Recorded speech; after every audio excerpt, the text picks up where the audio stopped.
भगवान बुद्ध कहते थे कि यदि कोई व्यक्ति तुम्हें सेब देना चाहे, एप्पल देना चाहे और आप मना कर दें, तो वो एप्पल आपके पास रहेगा या दूसरे के पास? तो उनके भिक्षु कहते थे कि जो देना चाहता था आपको वो एप्पल, सेब, अगर आपने स्वीकार नहीं किया तो वह उसके पास ही रह जाएगा। तब भगवान बुद्ध ने कहा, ऐसे ही जो व्यक्ति आपको अपशब्द या गाली देना चाहता है, यदि आप उसकी गाली स्वीकार ही ना करें, आप कहें मुझे नहीं चाहिए तुम्हारी गाली, तो वो गाली उस व्यक्ति के पास ही रह जाती है। तो जिसने आपके लिए बुरा सोचा, बुरा करने की बात करी, बुरा बोला, वो चीज़ उस तक रहने दीजिए, अपने दिल में एक्सेप्ट मत कीजिए, उसका गिफ्ट मत लीजिए, वो कड़वा फल मत लीजिए, उसको उसका कड़वा फल दे दीजिए कि तू अपना कड़वा फल अपने पास रख, मुझे तेरा कड़वा फल नहीं चाहिए, मैं अपने आप में संतुष्ट हूँ। तो अपने आप में संतुष्ट रहने का प्रयास करें। जितना व्यक्ति बड़ा होता चला जाता है, उतनी ही उसकी परेशानियाँ बढ़ती हैं, उतनी ही अशांति के उपाय बढ़ते चले जाते हैं। जितना व्यक्ति अपने काम को समेट कर रखता है, उतनी ही अशांति के जो उपाय हैं वो कम होते जाते हैं, वो शांत रहता है।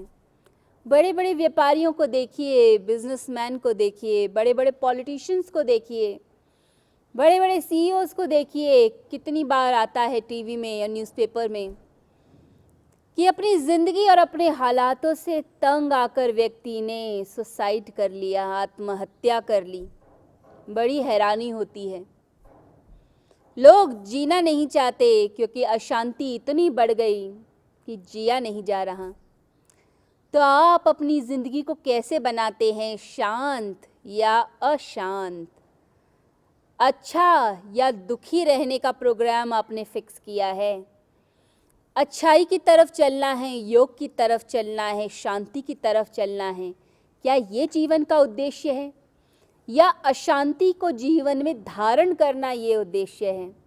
जब जब धन की दौड़ तेजी से होगी, पद के लिए पागल होंगे, प्रतिष्ठा के लिए पागल होंगे, जब जब कहेंगे सब वस्तुएं चाहिए, बड़ा बड़ा कारोबार करना है, बहुत काम फैलाना है, तो अशांति ऐसे व्यक्ति को मिलेगी ही मिलेगी, उसे शांति कभी नहीं मिल सकती। जो कहता है कि जितना मेरे बस में है मैं उतना काम करूँगा, अपने टैलेंट को बढ़ाऊँगा तो सही, लेकिन अशांति के उपाय नहीं करूँगा, ऐसी चीज़ें नहीं करूँगा जिससे मेरा मन स्थिर न रह पाए। तो अपने मन को स्थिर करना सीखिए, शांत, हर समय शांत, और नेगेटिविटी नहीं, किसी के प्रति नेगेटिव इमोशन नहीं। सब परमात्मा के अंश, सब अपने अपने कर्म कर रहे हैं, अपना अपना कार्य कर रहे हैं। कोई इनसिक्योर है तो वो उसकी प्रॉब्लम, कोई द्वेष भावना में है तो वो उसकी प्रॉब्लम, कोई आपको शत्रु मानता है वो उसकी दिक्कत, आपकी कोई दिक्कत नहीं। आप तो मित्रता की भावना से ज़िंदगी को जीते हैं, आप तो सभी को प्रेम लुटाते हैं, आपके सभी दोस्त हैं इस संसार में। जब आप अपने मन से सबको अच्छा मानते हैं और अच्छा करने का प्रयास करते हैं, तो याद रखिए आपका मन शांत रहता है। कहते हैं कि एक बार युधिष्ठिर को उनके गुरु ने कहा, जब छोटे थे युधिष्ठिर, गुरुकुल में पढ़ते थे, तब गुरु ने पास बुलाकर कहा कि बेटा एक काम करो, इस संसार में कोई बुरा आदमी ढूंढ कर ले आओ, जाओ मेहनत करो। फिर उन्होंने दुर्योधन को बुलाया और कहा कि बेटा एक काम करो, इस संसार में कोई अच्छा आदमी ढूंढ कर लाओ। अब दोनों बच्चे चल पड़े अलग अलग दिशाओं में। कुछ दिनों के बाद आकर दोनों मिले अपने गुरु से। तो युधिष्ठिर को बुलाया उन गुरु ने और कहा कि तुम्हें कोई बुरा आदमी मिला? तो युधिष्ठिर बोले कि मुझे तो इस संसार में कोई भी बुरा व्यक्ति मिला ही नहीं, सब व्यक्तियों में कोई ना कोई अच्छाई मुझे दिखाई दे गई। कोई अपने काम में बड़ा कुशल है, किसी का व्यवहार बहुत अच्छा है, किसी के अंदर सौंदर्य बहुत है, कोई व्यक्ति अपनी बातों से, अपनी चतुराई से अपना काम निकाल लेता है, किसी की पेंटिंग अच्छी है, कोई पाक कला में विशेषज्ञ है, कोई अपना घर बहुत अच्छा संभालता है, कोई व्यक्ति दिल का बड़ा अच्छा है। सब व्यक्तियों में कुछ ना कुछ अच्छाई मुझे दिखाई दी, कोई बुरा मुझे दिखा ही नहीं। जब कोई बुरा ही नहीं तो कैसे बता दूं कि कोई बुरा है? अच्छाई तो सबके अंदर है। मुझे तो लगता है कि अगर मैं ही बुरा ढूंढूंगा तो कहीं मैं ही सबसे बुरा ना हो जाऊं। तो गुरुदेव ने उसको आशीर्वाद दिया और भेजा कि इस बच्चे के अंदर एक सात्विक दृष्टि है, पॉजिटिव दृष्टि। ये बुरे से बुरे व्यक्ति के अंदर भी अच्छाई देख लेता है, उससे भी प्रेम करने लगता है, उससे भी मित्रता कर लेता है। फिर दुर्योधन को बुलाया और उससे बोला, कहा कि बेटा बताओ कोई अच्छा आदमी मिला? अब दुर्योधन निराश आया। उसने कहा, गुरुदेव एक व्यक्ति भी अच्छा नहीं इस दुनिया में, सब बुरे हैं, सब के अंदर बुराइयां ही बुराइयां हैं। मैं तो तंग आ गया अच्छा आदमी ढूंढते ढूंढते। मुझे तो लगता है कि संसार में मैं ही सबसे अच्छा हूँ, बाकी तो सब बुरे हैं। अब गुरुदेव मुस्कुराए और समझ गए कि इस बच्चे की तामसिक दृष्टि है, नेगेटिव दृष्टि है, नकारात्मकता है, उसके अंदर पॉजिटिविटी नहीं है, तो उसको चुपचाप भेज दिया।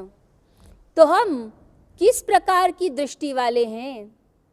सत्य की राह पर चलने वाले, पॉजिटिव, आनंदित होने वाले, शांति प्रिय, या हम हर समय उल्टा सीधा सोचने वाले हैं? ये हमें तय करना है।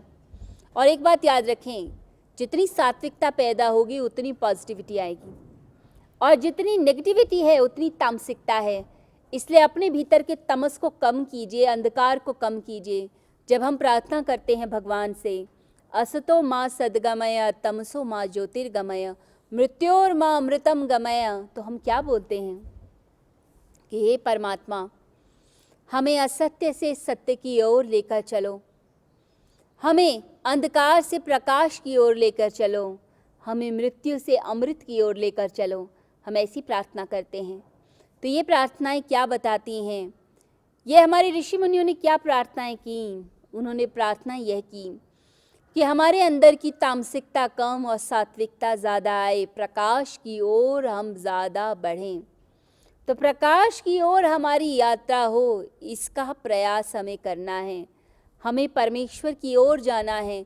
तो जितना हो सके पॉजिटिव सोचिए, नेगेटिव सोचना बंद कीजिए। और जब भी नेगेटिविटी मन में आए, अपनी डांट खुद लगा दीजिए, अपने आप को खुद ही स्टॉप कीजिए, समझाइए कि फिर मैं दोबारा नरक में गिरने जा रहा हूँ। आंतरिक सुख की दशा बनती है जब हम प्रेम, शांति, करुणा, सौंदर्य, सत्य में वास करते हैं। इसलिए आंतरिक सुख की दशा बनाने के लिए हमें इन अच्छे गुणों का अभ्यास करना है। नेगेटिविटी जब भी आए, अपनी डांट लगाकर स्टॉप करें और कुछ अच्छा सोचें, या मन से प्रभु का नाम लें, हरिओम हरिओम हरिओम। हरि का नाम लिया जाए, राम का नाम लिया जाए, भगवान शिव को याद करें। अच्छाई की राह पर कुछ ना समझ आए तो सिर्फ ओमकार का उच्चारण, नहीं तो सिर्फ अपने आप को रिलैक्स करें, सांस गहरी लें और सांस को छोड़ दें। जो व्यक्ति कांटों के बीच एक सुंदर खिले फूल को देखता है, दृष्टि कांटों पर नहीं है, दृष्टि फूल पर है, और देखता है कि ये फूल के रक्षक हैं, ये कांटे जो उसकी रक्षा करते हैं, तो उसकी दृष्टि सकारात्मक है, पॉजिटिव है। और जो कहता है कि ज़िंदगी में कांटे ही कांटे हैं और कभी कभी फूल खिल जाता है, वो भी बड़ी ही आश्चर्यजनक घटना है, तो उसकी दृष्टि नेगेटिव है। बुरे से बुरे व्यक्ति के अंदर भी अच्छाई होती है और अच्छे से अच्छे व्यक्ति में बुराई होती है। हम क्या देखना चाहते हैं ये हम पर निर्भर करता है। यदि हर समय नेगेटिविटी में है तो अंदर एक ऐसा वातावरण बन जाएगा जो आपका गला घोट देगा। आप बेचैन रहेंगे, डिप्रेशन में जाएंगे। ये डिप्रेशन ये मानसिक अवसाद ये कहीं नहीं ले जाता, आपको गड्ढे में ही डालता है, नर्क की यात्रा करता है।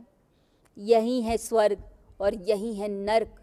स्वर्ग तब बनता है जब हम आंतरिक सुख की दशा पैदा करते हैं, और नर्क तब बनता है जब भीतर हम कुढ़ते रहते हैं, दुखी रहते हैं। मुस्कुराइए, क्योंकि मुस्कुराना जीवन का नाम है। यदि मुस्कुराएंगे नहीं, खुश नहीं रहेंगे, आनंदित नहीं रहेंगे, तो हम जी नहीं पाएंगे। भगवान कहते हैं योग से जो शांत हुआ, एक योगी का क्या कर्तव्य है, एक योगी क्या कर्म करता है। वह अपने लिए आशा की खूंटियाँ ढूंढता है, हर समय आशान्वित मार्ग ढूंढता है, बहाने ढूंढता है हंसने के।